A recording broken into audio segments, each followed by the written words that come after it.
Hello বন্ধুরা, welcome back to the journey of a failure man and also welcome back to my another new practice video.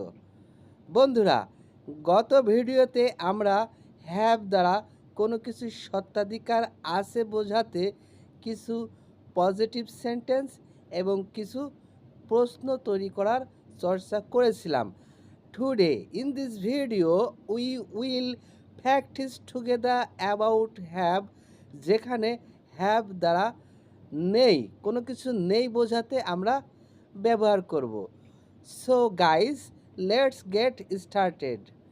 আমার একটা tissue box নেই।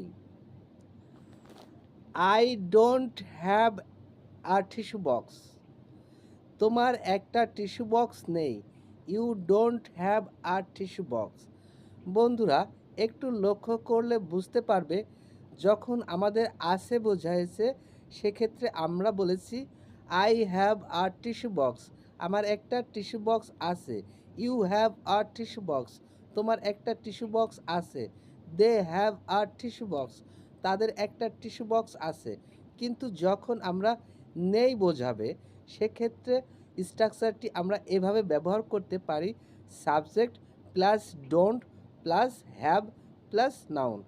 তো আসো আমরা কিছু প্র্যাকটিস করার চেষ্টা করি। তাদের একটা টিস্যু বক্স নেই। They don't have a tissue box. আমাদের কোনো টিস্যু বক্স নেই। We don't have any tissue box. আমার বাবা মার কোনো টিস্যু বক্স নেই। My parents don't have any tissue box. আমার বন্ধুদের একটা টিস্যু বক্স নেই। My friends don't have a tissue box. আমার শিক্ষকদের কোনো টিস্যু বক্স নেই। My teachers don't have any tissue box. আমার আমার সহকর্মীদের কোনো টিস্যু বক্স নেই।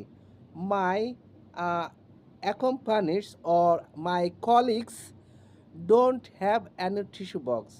Okay guys, at the same way we can make lots of short sentences for our practicing purpose. Guys, as a English speaking partner, I highly request to you, please don't waste your time, don't find right time, don't find suitable time, don't find perfect time. Just start in this time.